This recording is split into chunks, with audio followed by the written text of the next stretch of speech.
Oh boy, the stresses we have. You know, I'm looking at the anarchy machine of the left. They've got riots all over the country. You know what really gets me? They're not spontaneous. They're left-wing Democrat funded. They've already got the bank accounts with $30 to $40 million. The activists got to do something.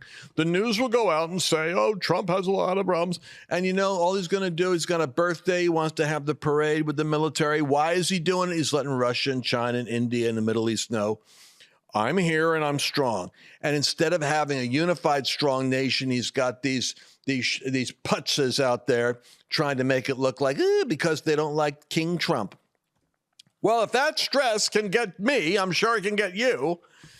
And how do I balance that out? What really fatigues you is as you get older, the fundamental building block of your body, your system is the cells, stem cells, multiplying, reinvigorating, repairing. And then, of course, they start to atrophy and shrink, and you got less and less and less cells being created by your body. And then you become old and shriveled, your hair turns gray, and your brain gets into sluggishness. But you know, your human body is supposed to actually run strong up to 120 years, according to the Bible. Moses, Abraham, that's your model. 120 years, the eye was not dim, neither was their natural force abated. Well, I'm finding out those stem cells are a big key. So Annabelle and I had our time together this week where we both, strange kind of a date night, but we had both got our level 10 matrix. We both got our stem cells. And boy, the reinvigoration that came to my mind, it's like the clouds started to lift off my head, and I said, I feel like a young man again.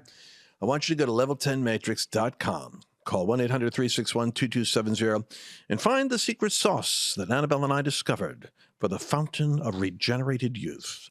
You'll be glad you did. Now, let's take on the stress of today's news. Welcome. We've been talking about how the State of the Union is that we have a funded anarchy machine.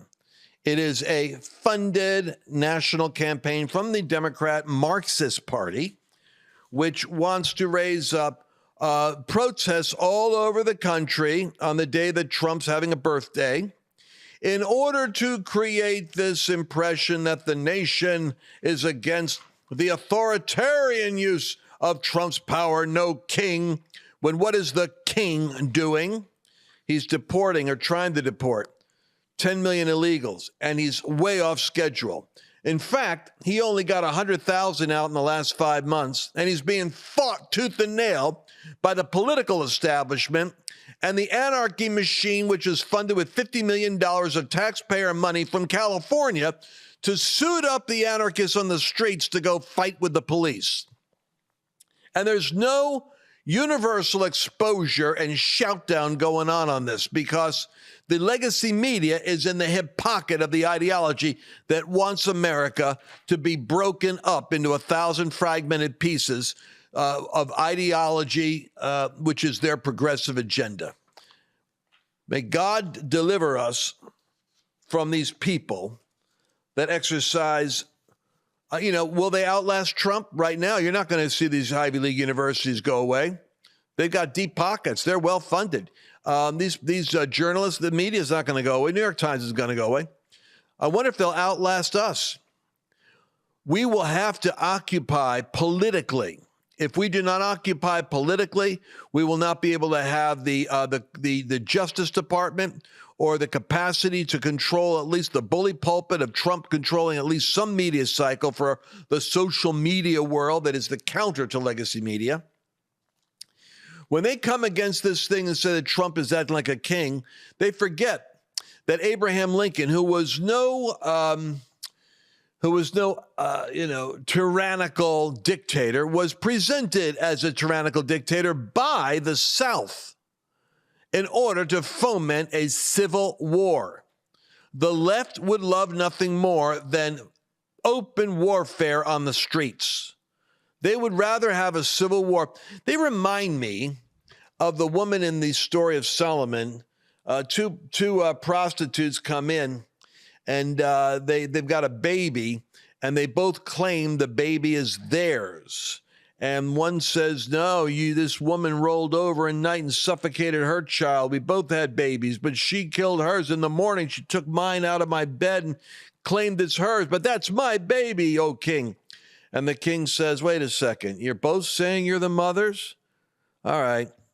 Tell you what, tells the guy next to him, cut the baby in half, give one half to this one, one half to the other one. And one woman said, fine. And the other one said, no, no, no, no, no. Whatever you do, let her have the baby. I'd rather she had it than the baby was hurt. Solomon said, that's the mother. That's the real mother. See, when you don't care, you'll tear your country up like this. Trump's trying to save America. Almost took a bullet to the head. Saved from another assassination attempt. 900 years of potential jail time. Over $100 million in court cases. 134 million in unjust criminal expenses for a trial to bankrupt him. And still we got this fight against Trump because he's doing what Lincoln had to do, which is he had to suspend the writ of habeas corpus. He had to actually shut down certain newspapers. He had to do what he had to do. He said, I will take, what did he say? I'll take the Constitution.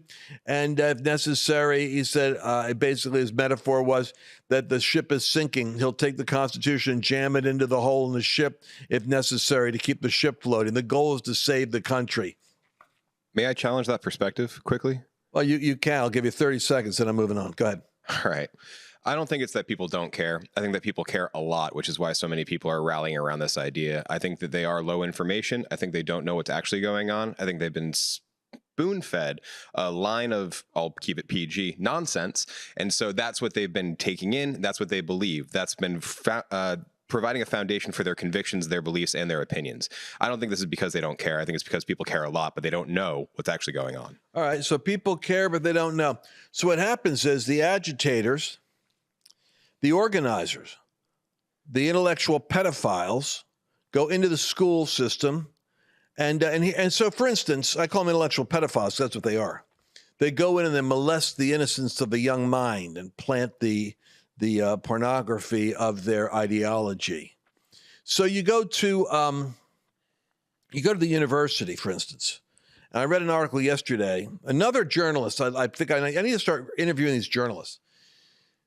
This guy says, you're never going to change the Ivy League schools because they're too well endowed, they're too well funded. Besides that, you have to look at this upstream. If I could go over to the board over there, I don't have my microphone on, but here's what I do.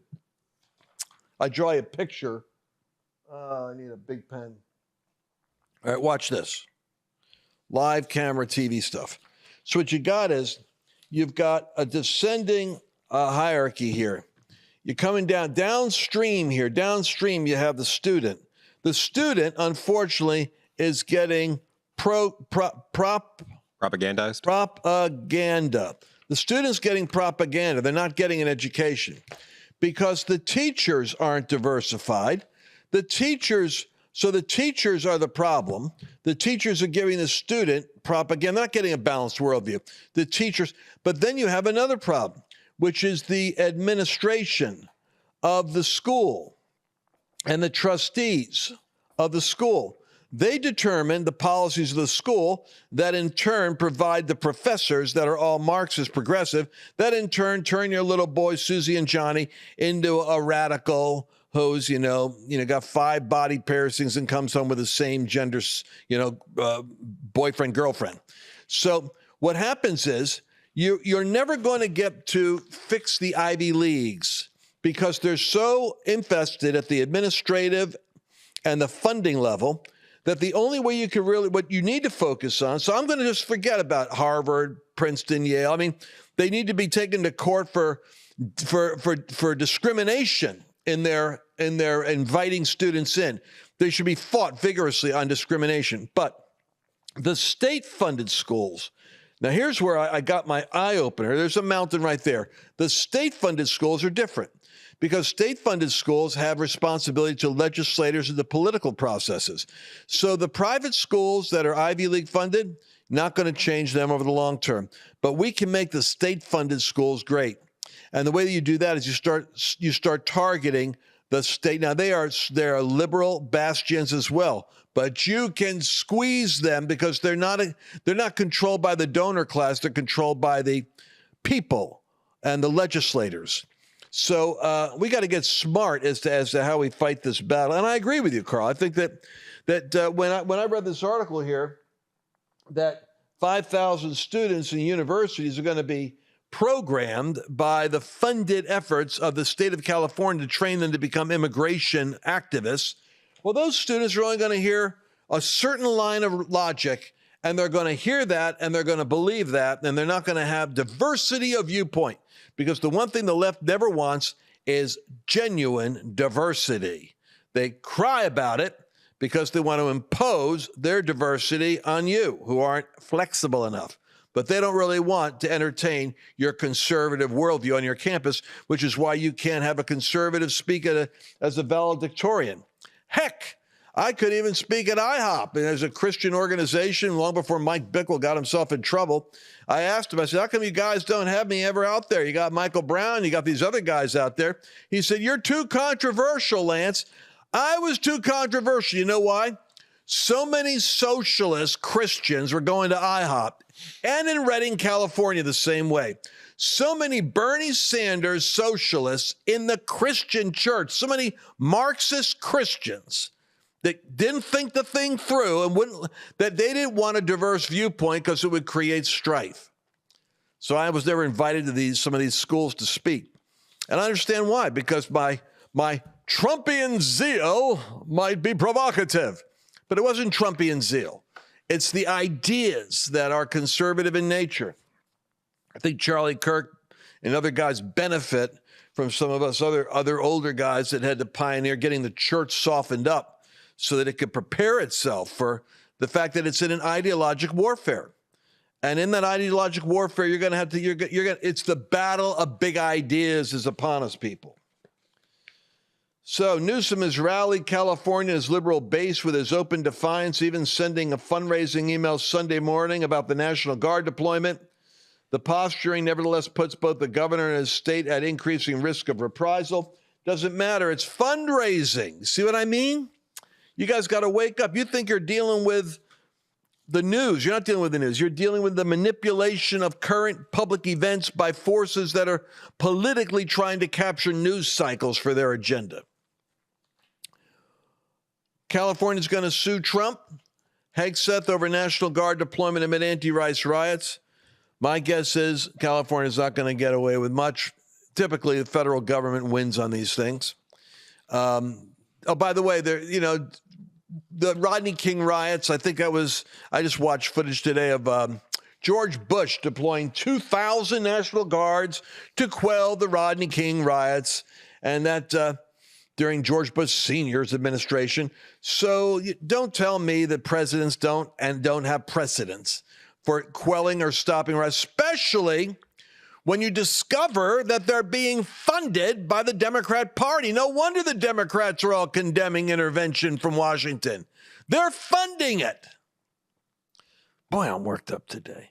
Yeah, you are. Trump deploys hundreds of Marines in L.A. in growing military response to immigration raid protests.